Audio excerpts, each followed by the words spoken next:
I'm Marissa, I'm 33, and my father kicked me out of the only home I ever knew, just to make room for his new wife.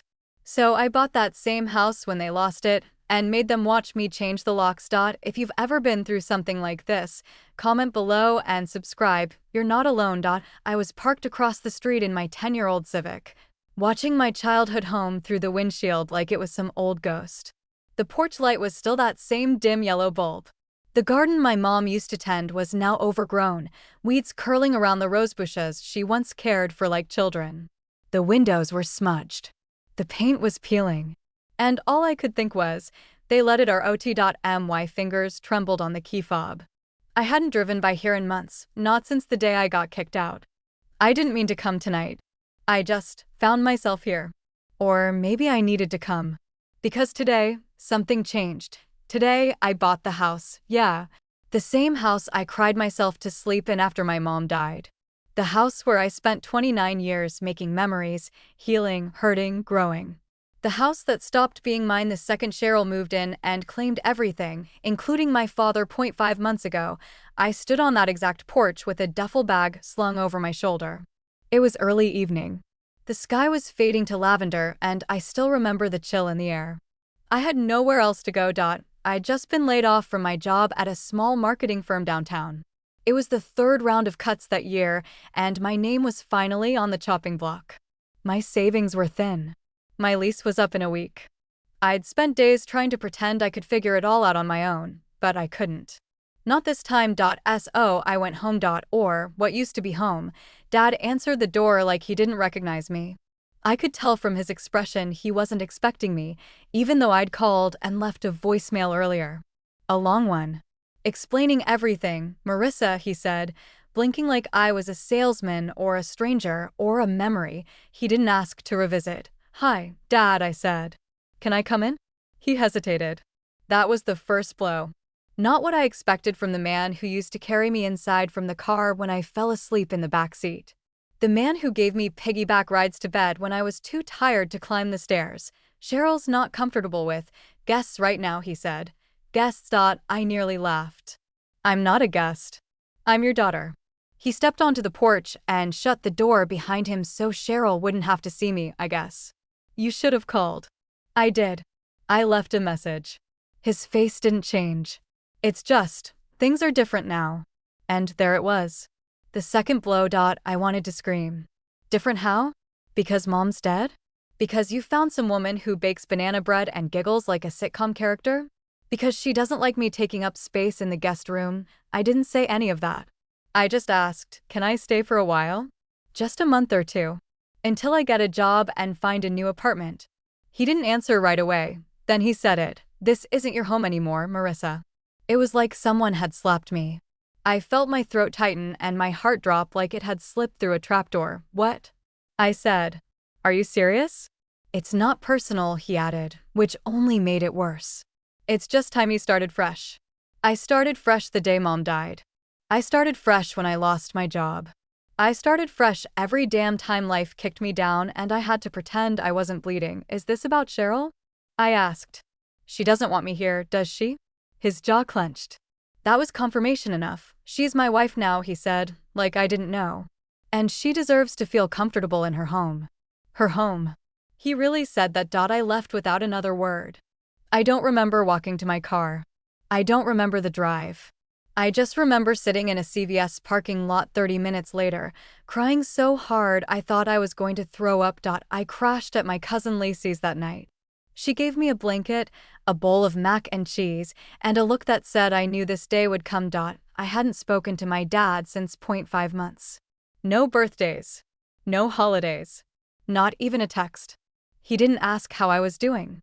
Didn't check if I was alive, and then last week, Lacey sent me a listing. Is this your dad's house? I clicked the link. It was. My heart started pounding.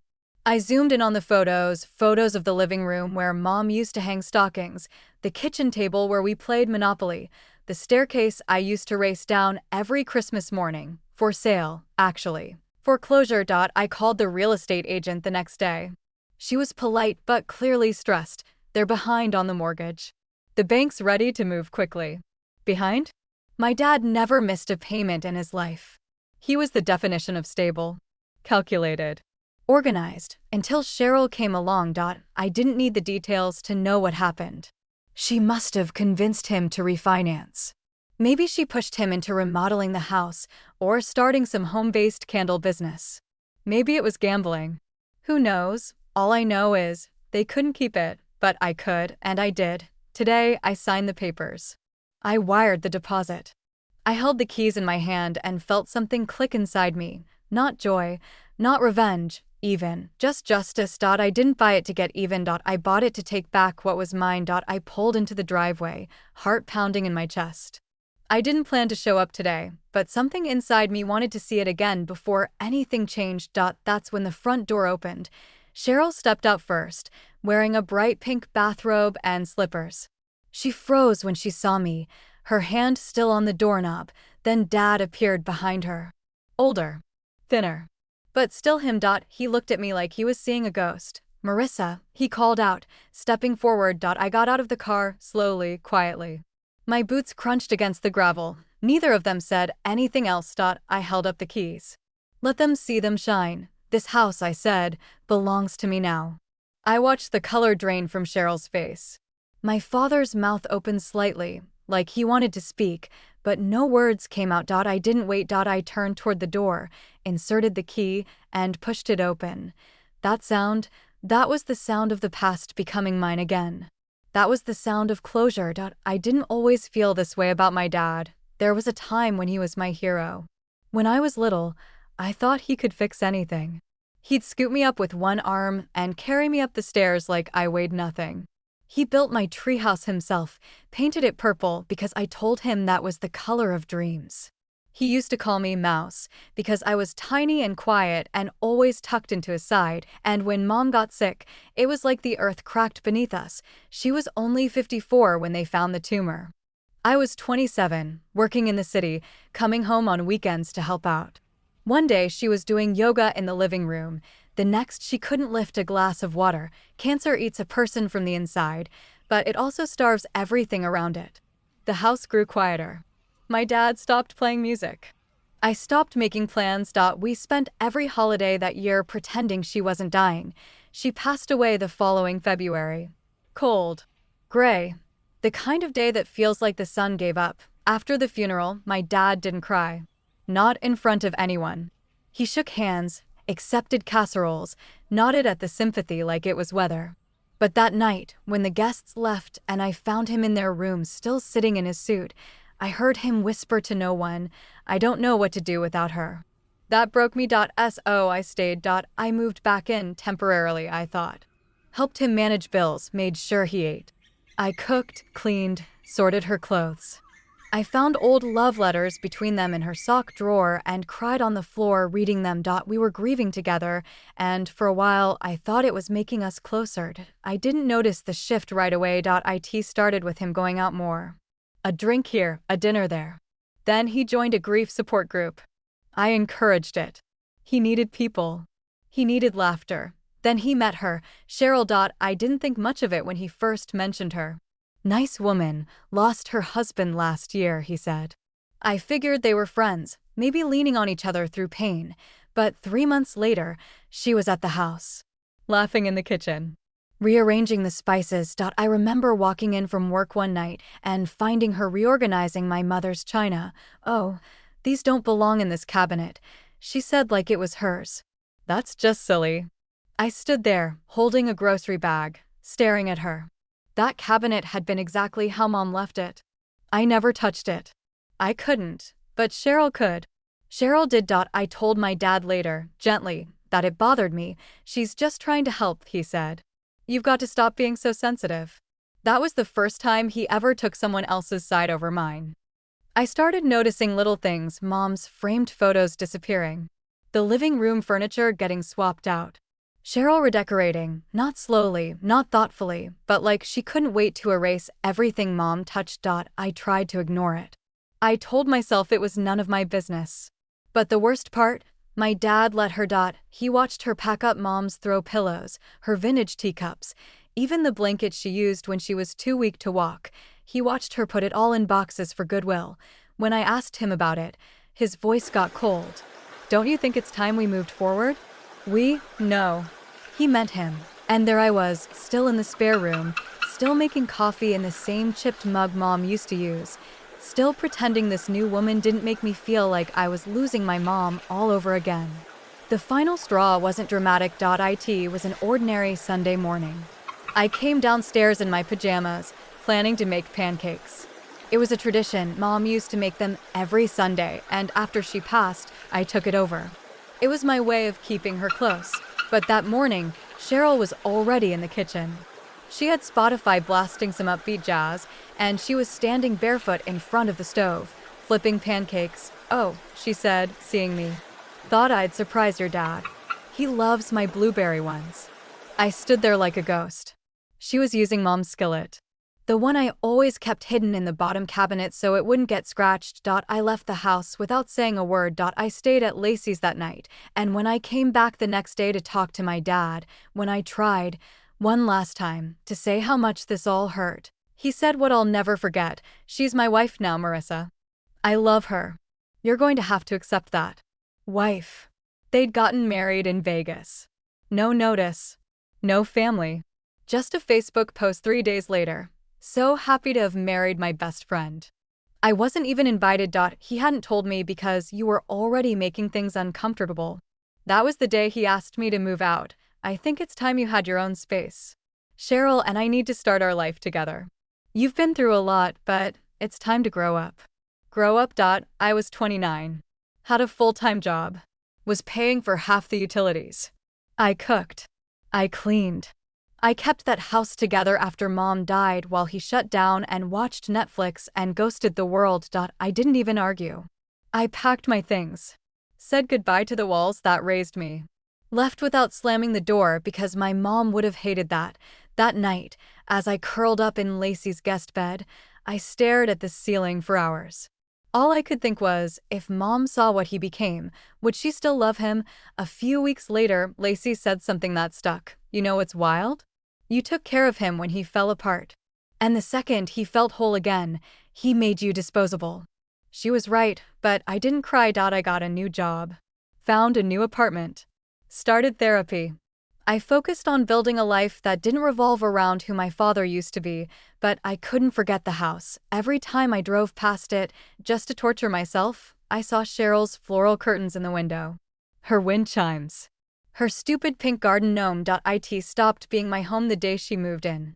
But it was never hers. And 5 months later, when Lacey sent me that real estate link, when I saw the words "foreclosure pending," I swear to God, something ignited in me. I called the bank within the hour. They were behind 3 months on mortgage payments. Cheryl had maxed out her credit cards.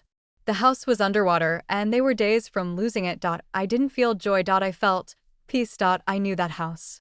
I loved it. I still did. It didn't deserve to be someone else's casualty. So I bought it, not for revenge, not even to hurt them. I bought it because my mother built a home inside those walls. And I wasn't going to let Cheryl finish destroying it. I didn't tell my father. Didn't call.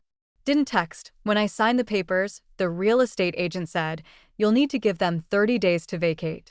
"That's fine," I told her. "I can wait." But deep down, I knew one thing. When I came back, I wouldn't just be walking through the front door. I'd be walking into a whole new story. And this time, I'd be the one holding the pen. I wish I could say the story ended there. That I bought the house and my dad quietly accepted what he'd lost. That Cheryl packed up her ugly throw pillows, her lavender candles, her box of essential oils, and drove away in her beat-up SUV without so much as a word. But no. That would be too clean. Turns out, people don't like watching the consequences of their choices land on their front lawn. The morning after the sale finalized, I got a call from the realtor. "I just want to give you a heads up," she said. "Your father and his wife, they're contesting the notice." I blinked. They what? They're claiming the foreclosure wasn't legal. They think the bank made a mistake. I sent over all the documents, but you might want to be prepared. They're not leaving without a scene. I felt the air leave my lungs. Some part of me had hoped they'd be embarrassed. Ashamed. That they'd move quietly, tails tucked, knowing they'd burned every bridge they had. But Cheryl? Quiet wasn't in her vocabulary. 3 days later, I drove by the house again. Not to confront them, just to see if they'd started packing. They hadn't. In fact, the porch had more furniture than before. A new bench. A gaudy potted plant. A fresh wreath on the door that said "Bless this home" in curly cursive. I parked across the street and stared. It felt like watching someone vandalize a grave. Then Cheryl came out barefoot, robe flapping in the wind, coffee mug in hand. She didn't see me at first, but then she did, and she smiled. That smug, poisonous, gotcha smile. I didn't wave. I didn't nod. I drove away, hands shaking on the steering wheel. Later that night, I got the email. Subject line: "Your purchase is invalid." All caps. No greeting. No signature, just a scanned letter with my dad's name on it, scribbled in messy pen at the bottom. Something about wrongful eviction and bank error, and "We are not leaving." I laughed, not because it was funny, but because it was so predictable. Cheryl had always treated the house like it was hers. Like she'd earned it. Like my mother's memory didn't hang in every hallway, or echo off the bathroom tiles, or linger in the shape of the kitchen counter she personally designed. Cheryl, this was her blank canvas. Her empire, and I'd just taken it away, but that wasn't the betrayal. The real betrayal came 2 days later, when my phone rang, and for some reason, I picked up. It was Dad. "Marissa," he said. "We need to talk." I sat on the edge of my bed, phone pressed to my ear like I was 17 again, waiting for a curfew lecture. "I have nothing to say to you," I said. "I know you're angry," he started, but I cut him off. "No, Dad. I'm done. I'm done playing nice while you pretend I don't exist unless I'm convenient." There was silence on the line. Then, slowly, he said, "Do you really think this is what your mother would have wanted?" I froze. That sentence, it sliced something open in me. "You don't get to say her name," I whispered. "Not after everything." I was trying to rebuild my life. By erasing hers? More silence. Then he added, "You humiliated me." Those 3 words. That tone. Like I was some spiteful stranger who'd plotted to ruin his life instead of the daughter he kicked out like garbage. "You kicked me out," I said slowly. "You let her treat me like an intruder in my own home. You married her in secret. You never even called me on my birthday. And I humiliated you. You always make everything about you," he said bitterly. "Even now." And that's when I knew. He didn't regret what he did. He regretted that I had the power to undo it. He hung up on me. I stared at the screen, hand trembling. It felt like the last thread between us had just snapped. Later that week, Lacey and I went back to the house together.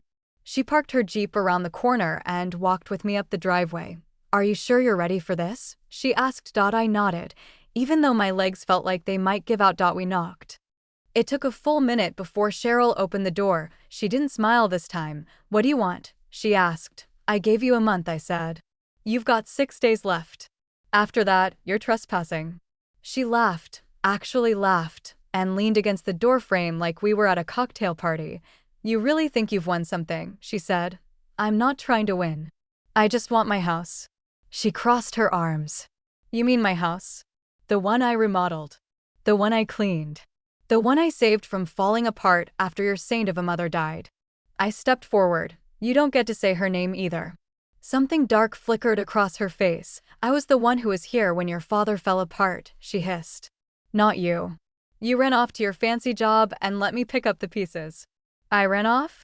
"I moved back in. I gave up my life to take care of him." She rolled her eyes. "You always think you're the victim." Lacey stepped between us. "We're done here," she said. "You'll be gone in 6 days. Or the sheriff's coming." Cheryl's face turned red, but she didn't argue. Just slammed the door. Lacey and I stood there for a few seconds. "I hope she tries something," Lacey muttered. "Give me a reason to swing a shovel." I laughed. Real laughter, for the first time in weeks, but inside, I was breaking, because underneath the legal battle, the drama, the property rights, was my dad.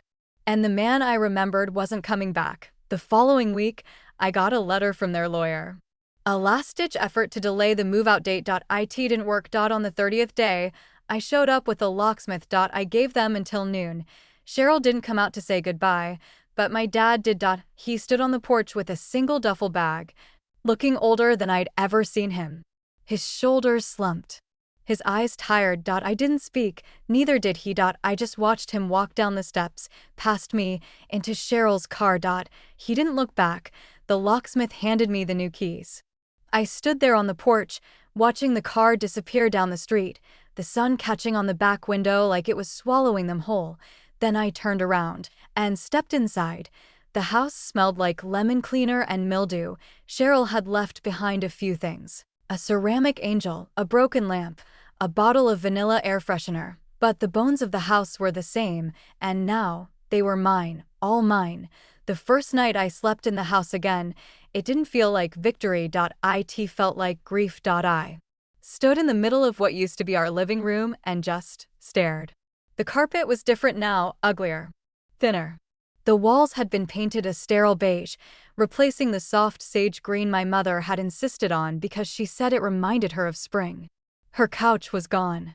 So were her bookshelves, her china hutch, her handwriting on the wall calendar. Everything that made this place feel like ours had been erased. All that remained were the bones. But they still remembered her. I spent that first night on an air mattress in my old bedroom. I hadn't been in there since the day I left. Cheryl had turned it into a meditation space. The incense smell still clung to the curtains, and the corner where my childhood dresser once stood now had a wicker basket filled with Himalayan salt rocks and a note taped to the wall. "You are not your thoughts." I ripped it down without reading the rest. I lay there staring at the ceiling, the familiar creak of the pipes above me, the soft hum of the streetlight outside, and cried into my sleeve like I was 16 again and the world was ending. Because maybe it was or at least the version I thought I could hold on to. I didn't want the house anymore, not really. I wanted what it used to be. I wanted my mom in the kitchen, humming off key while making Sunday lasagna. I wanted my dad making dumb jokes about the thermostat. I wanted family dinners, birthday candles, the sound of my mom's laugh echoing down the hallway. But those things were gone, and in their place, ghosts and silence. The next morning, I walked into the kitchen and sat at the table, the only original piece of furniture that remained. It was scratched and sun-bleached, one corner still slightly warped from the time I spilled an entire jug of orange juice and tried to hide it from my parents. I ran my hand along the wood, and I realized this house wasn't broken. I was. And I was tired of bleeding quietly while everyone else moved on. The breaking point wasn't dramatic. There was no single moment where I screamed or threw dishes or burned things in the backyard. It came softly when I opened the pantry and found the cereal shelf labeled with Cheryl's sticky notes. "Low-carb options here. No gluten on this shelf." I stood there, staring at her notes, and felt my stomach twist. She had organized the house like it was her kingdom. Like she was queen of my mother's castle, and my dad let her. I thought of every time I had tiptoed around them, trying not to offend. Every time I swallowed my grief to make room for their comfort. Every birthday that passed without a call. Every message left on read. Every "you're overreacting and it's time to move on." It hit me all at once.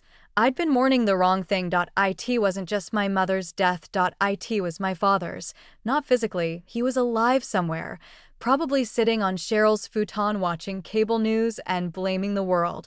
But the man I knew, the man who raised me, taught me to ride a bike, held my hand when I got my wisdom teeth out, carried me inside when I fell asleep in the car, that man died the day he let her erase US.so. I stood in my own kitchen, holding a note that said Cheryl's snack basket, and whispered out loud, "No more." That was the day I started making changes. The first thing I did was open every single window in the house. Let the stale air out. Let the light in. Then I took a trash bag and went room to room, throwing away every trace of her. The salt rocks. The faux crystal chakra lamp. The diet cookbooks. Her floral couch pillows that still smelled like perfume and fake lemons. Gone. I tossed her ugly motivational posters. The basket of essential oils labeled emotional stability. The weird ceramic cat statue that stared at me from the corner of the staircase. I filled 3 trash bags in an hour. Then I went to the storage unit I'd been renting for years. The one where I kept mom's stuff. I hadn't touched it since the day we moved it all out, and I felt sick unlocking the door, but inside, it was like stepping back in time. Her favorite chair, her books, her recipe box, A quilt she started and never finished. Her handwritten grocery list still tucked into a drawer. I brought it all home, and just like that, the house started breathing again. I spent the next 2 weeks repainting. I chose soft, warm colors, colors that reminded me of her, but also of me. Of now. I hung our old family photos back on the wall, frame by frame. I replaced the curtains, rolled out Mom's old rug, scrubbed the kitchen floor on my hands and knees. It wasn't easy. There were nights I collapsed into bed aching from physical exhaustion, emotional overload, or both. Nights I cried into my pillow because everything still felt too raw, too hollow, but every small change was a stitch. Every photo, every shelf, every memory was a step back to something that resembled home, and somewhere in the middle of that process, I changed, too. I stopped waiting for an apology. It wasn't coming. My father wasn't going to show up at my door one day with flowers and tears, begging for forgiveness. Cheryl wasn't going to send a handwritten note admitting she was cruel and selfish. I wasn't going to wake up and find the last few years had been a dream. This was real. This was my life, and the only person who could choose what came next was me. I did something I hadn't done in a long time. I made a list, not of tasks or chores or repairs, but of dreams, things I'd been too heartbroken or distracted or angry to think about. Things I pushed aside for someday. Someday when I felt stable. Someday when I didn't feel like a daughterless orphan. Someday when I wasn't carrying the weight of other people's betrayals. The list started small. Hang Mom's quilt in the hallway. Take that ceramics class I kept talking about. Learn to make lasagna from scratch. Stop calling my dad when I'm sad. Forgive myself for missing red flags. Plant a garden. That last one felt especially important. Mom loved her garden. It was wild, messy, overgrown with lavender and daisies and marigolds. She used to say, a good garden should look like it's laughing. Cheryl had ripped it out, replaced it with decorative stones and a potted succulent that looked dead even when it was healthy. I started again. I dug up the rocks with my bare hands. Bought soil, seeds, bulbs. Watched 100 YouTube tutorials about compost and sunlight and watering schedules. I had no idea what I was doing, but one afternoon, as I knelt in the dirt with sweat on my neck and soil on my jeans, I felt something shift, not in the world, in me. I wasn't trying to resurrect the past anymore.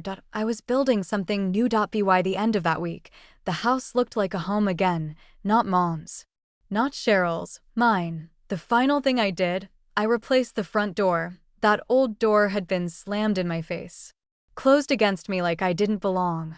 It held too many echoes, too many shadows. I hired a contractor. A red door.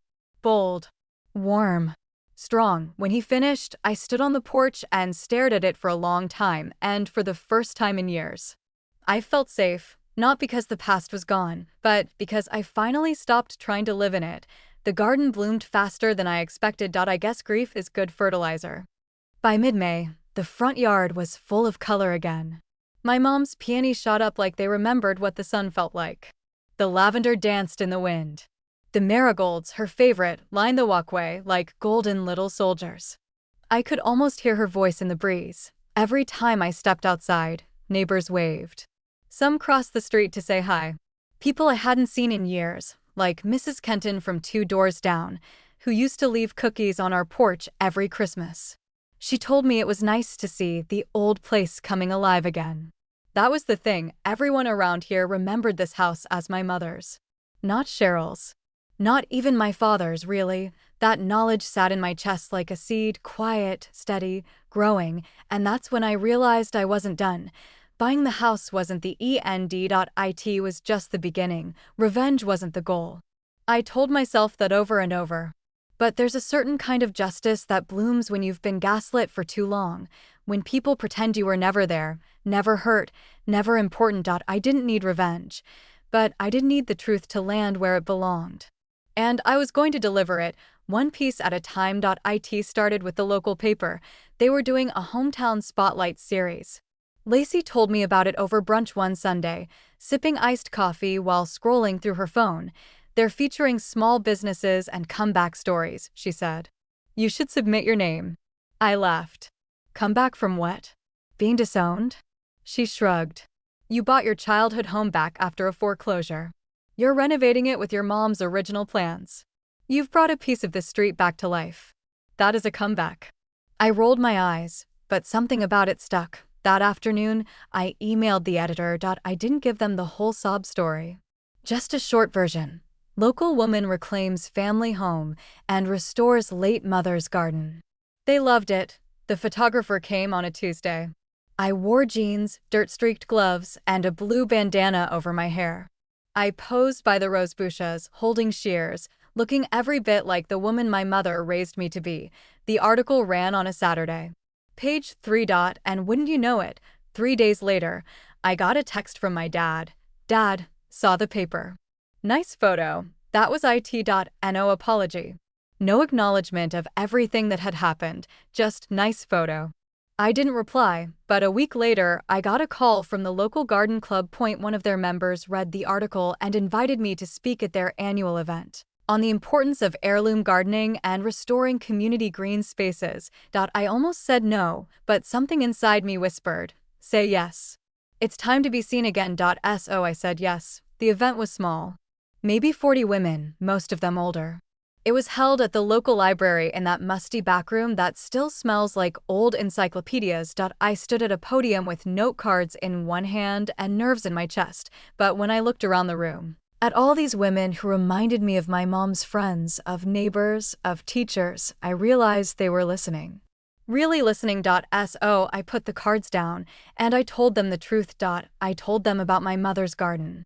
How she treated every plant like a person with its own story. How she taught me that marigolds keep pests away not just from the garden, but from life. How she used to talk to the tomatoes. Then I told them what happened after she died. How my father remarried quickly. How I was asked to leave. How the house changed. How I lost my place, and how months later, I bought the house back when it went into foreclosure. The room was so quiet you could hear a leaf drop. I didn't come here to talk about grief, I said near the end. But I think maybe that's what gardens are for. They teach us how to grow something beautiful out of loss. When it was over, they gave me a standing ovation. I smiled politely, thanked them, walked outside, and sobbed in my car. That talk changed everything. Within a month, I had a calendar full of community events. Gardening panels. Home restoration expos. One of the local schools even asked me to lead a workshop for kids about planting their first gardens. I went from being the daughter no one called to the woman everyone wanted at their events, and one day, at a pop-up fair, while I was explaining compost ratios to a group of curious teens, I saw him. My father, standing near the back of the crowd, hands in his pockets, wearing that tired old jacket he always pulled out when he didn't know what else to do with himself. We locked eyes for maybe 2 seconds. Then he looked away and left. I didn't chase him. I didn't even flinch, because now I had something he couldn't touch: respect, belonging, roots. The last domino fell on a Tuesday. I was sitting in my garden, real one this time, not metaphorical, pruning the lavender when I heard a car pull into the driveway. It was Cheryl. Alone. I stood slowly, dirt still on my gloves. She got out of the car wearing oversized sunglasses and heels way too high for a gravel driveway. I came to talk, she said. I didn't answer. She sighed. Look, I know you think I ruined everything. But your father was broken when I met him. I didn't take anything from you. He gave it willingly. I nodded once. Yeah, that's the problem. Her jaw tightened. He's not doing well, you know. He's different. So am I. She looked around the yard. This place looks beautiful. Thanks. Silence stretched between us like a tightrope. Then she said, Do you think he regrets it? I looked her dead in the eye. I think he regrets losing a daughter who would have forgiven him, but not enough to become the kind of man who deserves her. She didn't say anything after that, just got back in her car and drove away. That night, I lit a candle for my mom, not because she needed it, but because I did. I sat on the porch, wrapped in a blanket, watching the flames flicker through the glass, and I said out loud, I think I'm okay now. The wind rustled the marigolds. The chimes above the porch whispered back. For the first time in years, I believed it. I wasn't broken anymore. I was blooming. You'd think that once you reclaim something stolen, you'd feel peace. But healing doesn't mean the storm is over. Sometimes It just means you've got better boots when it rains. About a month after Cheryl's little drive-by visit, things started to unravel again. But not for me. For them. It started with whispers. Small-town whispers. You know, the kind hushed gossip at the grocery store checkout, sideways glances during church announcements, barbershop banter that pretends it's harmless, but hits like a freight train when it lands. Did you hear what happened to Frank Turner's old place? That was the Jensen girls' home, right? Didn't the dad marry that woman from the grief group? I heard the daughter bought it back. After they lost it. Cold. No justice. Some people pitted my father. Others called him a fool. One man, a former colleague of his, actually stopped me outside the hardware store and said he should have known better. Never trust someone who redecorates a widow's house like she's erasing a crime scene. It was harsh. But not wrong. I didn't respond to the gossip. I didn't need to. It moved on its own, like a tide rolling toward shore, swallowing everything in its path. But what I didn't expect was what happened next. He started calling again, not to apologize, but to guilt me. The first message was short. Marissa, it's Dad. Just wondering if we can talk. Things are not great right now. I didn't reply. 2 days later, another voicemail. I heard you've been giving talks. That's good. I'm glad people see how special you are. Still no apology. Still no acknowledgement of what he did. Just subtle hints, like fishing lines, cast out to see if I'd bite. I didn't. But the tension kept rising. Then came the knock at the door. It was Cheryl. Again. This time, her eyes were red. She didn't say anything for a few seconds.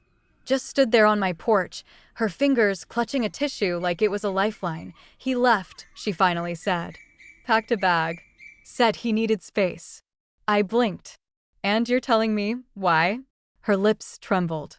Because he won't talk to me. And I thought maybe he'd talk to you. I leaned on the door frame, arms crossed. You mean the daughter he threw away to play house with you? Her eyes flashed. Don't make this about me. It is about you, I said. You came into a grieving man's life and turned him against the only person still trying to love him. I gave him stability, she snapped. You gave him silence. The kind that turns people to stone. She looked away, wiping at her cheek. He's not well, she said quietly. He lost his job. That made me pause. He what? He got let go 3 weeks ago. Said something about downsizing, but I think it was more than that. He hasn't been himself. He barely eats. He just sits. I exhaled. Welcome to the fallout, I said. Actions have consequences, even if they take time. I thought he was stronger, she whispered. Yeah, I said. Me too. She didn't stay long. Just stood there for a few more moments, then turned and walked back to her car. I watched her drive off and thought, so now she knows. It wasn't long before the town caught up with the news. That he'd lost his job. That he was seen drinking alone at the bowling alley. That his car got repossessed. Whispers turned to full conversations. A woman from church brought it up during a fundraiser meeting. Your dad's struggling, she said gently, handing me a clipboard. Just thought you should know. I wanted to scream. Where were you when I was sobbing into takeout containers in Lacey's guest room? Where were all these concerned faces when I was curled on the bathroom floor, wondering how my father could discard me so easily? But I didn't scream. I smiled tightly and said, we all have to walk through our own winters. Still, I'd be lying if I said it didn't rattle me, because part of me, some traitorous, still wounded part, still wanted to fix things, still wanted him to become the man I needed him to be. But every time I looked at my front door, I remembered what I'd rebuilt, and I stayed firm. Until the day he showed up in person. I was in the backyard, pulling weeds near the rose bushes, when I heard the gate creak open. I looked up, squinting into the sun. It was him, hair grayer, shoulders lower. But still him. He didn't speak right away.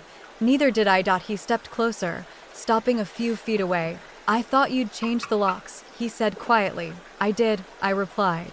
That doesn't mean you can't knock. He nodded, then looked down at the garden.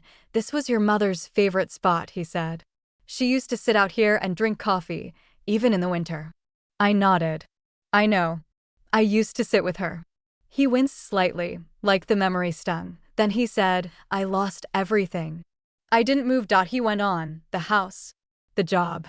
Cheryl. She says I pushed her away. That I'm empty.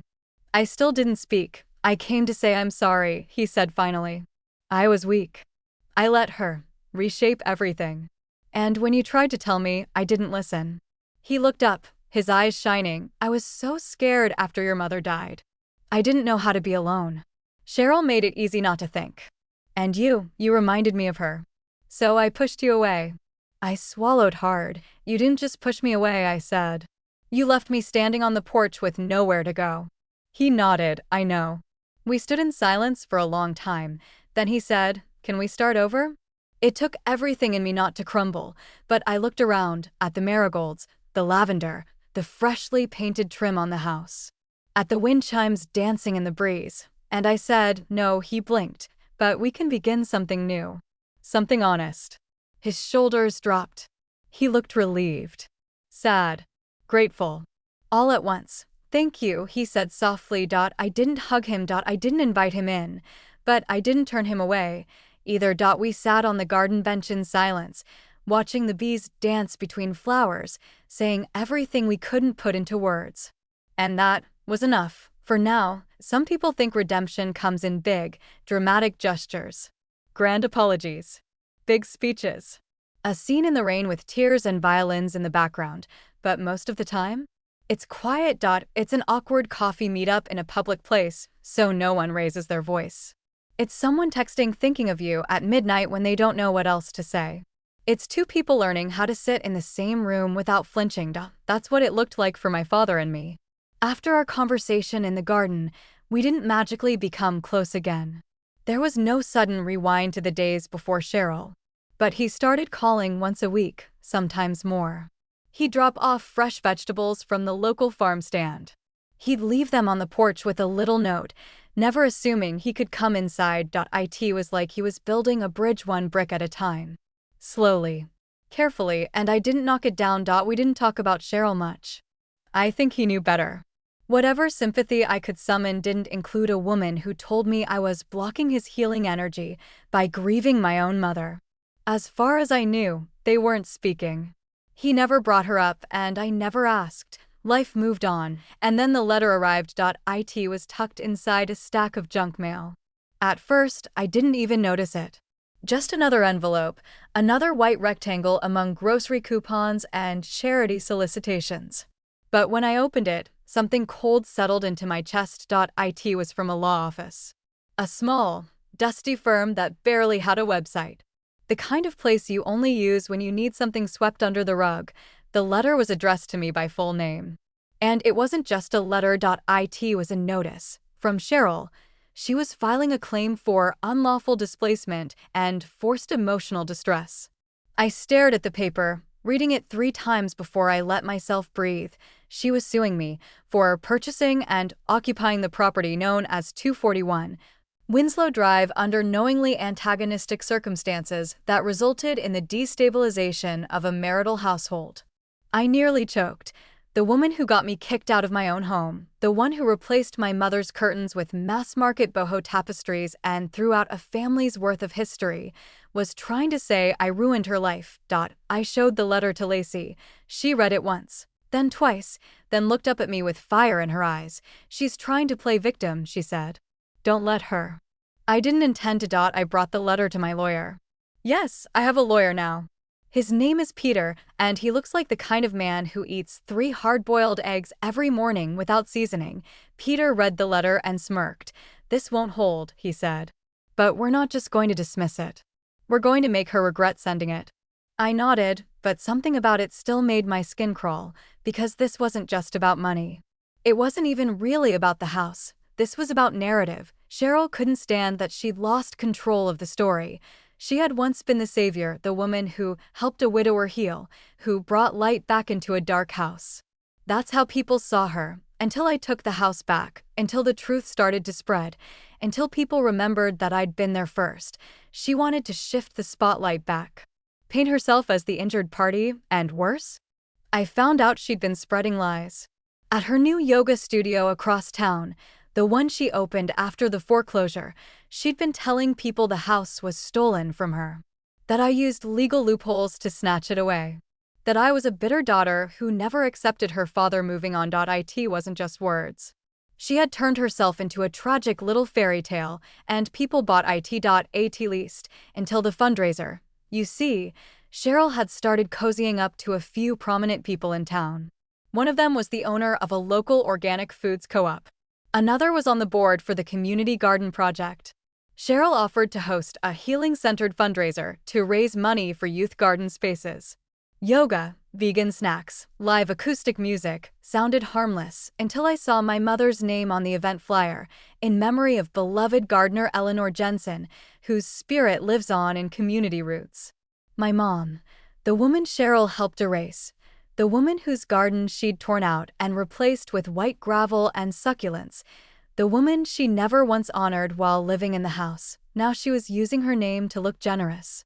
To look good. That was my breaking point. I didn't just want to reclaim the truth, I needed people to hear it. So I did something I never imagined I'd do. I told my story publicly. In full, not just the heirloom gardening version. The real one. I sent an email to the editor of the local paper. Attached was a personal essay I'd written one night, curled up on the couch with tears soaking into my shirt. It was titled, "When Your Father Chooses a Stranger Over You, and You Buy the House They Lost." I didn't hold back. I told them about being kicked out, about watching my mother's memory get erased, about the foreclosure, about the long nights alone in a borrowed room, wondering how love could vanish so fast. I told them how I bought the house back, not out of revenge, but out of survival, out of love for my mom, out of a desperate need to protect what little remained of her legacy. The paper ran the piece on a Sunday, front page. Within 48 hours, everything changed. The phone calls started. Some were from strangers. "I read your story and cried. My daughter's going through the same thing. Thank you for being brave." Others were from people I hadn't spoken to in years, old friends, high school teachers, a neighbor who used to bring over fresh peaches in July. They weren't just showing sympathy, they were angry. Angry that Cheryl had lied, angry that she used grief for gain. Angry that someone like me, someone who had suffered quietly, was nearly pushed out of her own family's legacy. The community garden board quietly removed Cheryl from the fundraiser. The yoga studio deleted the flyer, and the lawsuit. Withdrawn. No apology. Just a cold, impersonal letter from her lawyer saying the plaintiff has chosen not to pursue further action at this time. I framed it, not out of pettiness, but as a reminder. The truth always finds its way home, even if it takes the long way. A week later, I ran into Cheryl at the farmer's market. She saw me before I saw her. Her face paled. She turned toward the basil and pretended to be deeply fascinated by herbs. I didn't speak. I didn't need to, because everyone else saw me too, and this time, they knew the whole story. Fallout isn't like a fire. It doesn't roar through and leave you breathless. It settles quietly, like ash, little gray particles landing on everything, soft, silent, suffocating. That's what the weeks after the article felt like. Not a victory lap, not a big triumphant montage, but a slow exhale. The kind that shakes your shoulders when you realize just how long you've been holding your breath. The day the article ran, I turned off my phone. For 12 hours. I didn't want to know what people were saying. I didn't want to brace myself for Cheryl's drama or my dad's guilt, or the sympathy of people who had never even knocked on our door when I needed them. I just wanted quiet. I sat on the back steps with a mug of coffee and listened to the wind move through the lavender.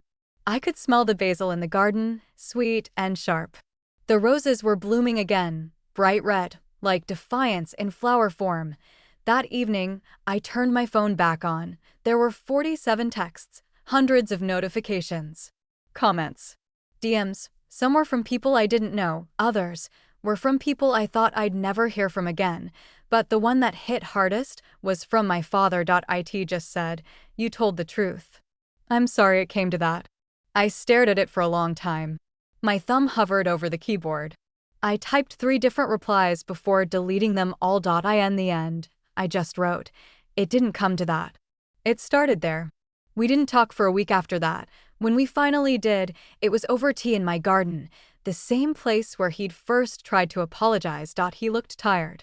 Not sick, just worn down, Like someone who'd finally stopped pretending to be the person others needed him to be and didn't know who he actually was underneath. He held the mug like it was keeping him tethered to something. I didn't think anyone would care. He said, after a long silence. What do you mean? About you. About the house. About the truth. I figured they'd see me as a man who just fell in love again. I didn't think anyone would care enough to see it from your side. I said nothing. He went on. I read it twice. Your piece. You didn't lie. You didn't even twist things. You just told it like it happened. That's what I've always done, I said. You just didn't like hearing it before. He nodded. You're right. We sat there, sipping tea while the sun sank behind the oak trees. He eventually said, Cheryl blames you. I snorted. She would. She says I let you manipulate the narrative. I raised my eyebrows. And do you believe that? He looked at me for a long time. His eyes were bloodshot. Not from crying. I doubt he had any tears left, but from all the weight he'd carried and ignored for too long. No, he said finally. For the first time in years. I don't believe her. He left soon after. Didn't linger. Didn't ask for forgiveness, and that was fine, because forgiveness isn't something you give in a single moment. It's a process. A choice you make every day not to carry someone else's brokenness as your own. But the ripple effects didn't stop with him. The community had changed. People started reaching out to me, not for gossip or drama, but for connection. A woman named Deirdre invited me to speak at her grief support group. She'd lost her brother to cancer last year and said my story gave her permission to stop pretending things were okay with her family. Another woman brought me fresh eggs from her hens and said, I wish I'd had the courage to fight back like you did. There were apologies, too. One came from Mrs. Holt, who had stood by Cheryl during the fundraiser fiasco.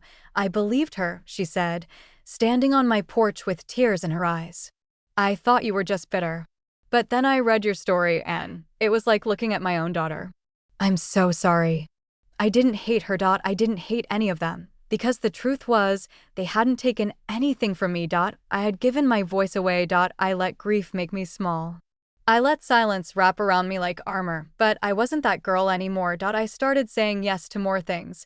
Yes to teaching a free garden class at the community center on Saturday mornings. Yes to volunteering with the youth mentorship program, helping teenagers plant their first vegetables. Yes to smiling at strangers who complimented the marigolds, even if I could still feel the phantom pain of being erased. And then, one afternoon, something happened that I wasn't expecting. A package arrived. No return address, just my name in delicate cursive on a brown paper-wrapped box. Inside, there was a photo album. It was old, familiar, mine, the same one Cheryl had accidentally misplaced. When they redid the house. It had pictures of me as a baby, me in my Halloween costumes, me and my mom baking cookies with flour on our noses. And tucked between 2 pages was a note. In Cheryl's handwriting, you deserve to keep these. I was wrong. I see that now. I sat on the floor of the living room, my living room, tracing my finger over the pictures. It didn't make up for anything, but it was something. A small crack in the stone. By the end of summer, I felt lighter, like the house had finally exhaled. The final piece came in September. A small local TV station reached out, asking if they could do a follow-up on my story. They wanted to talk about how I'd turned grief into community healing, how I'd inspired others to reclaim spaces that mattered to them. I hesitated at first, but then I thought about my mom and how she always said, if your story helps even one person feel less alone, it's worth sharing. So I said yes. The interview was simple, honest, raw, and when it aired, something remarkable happened.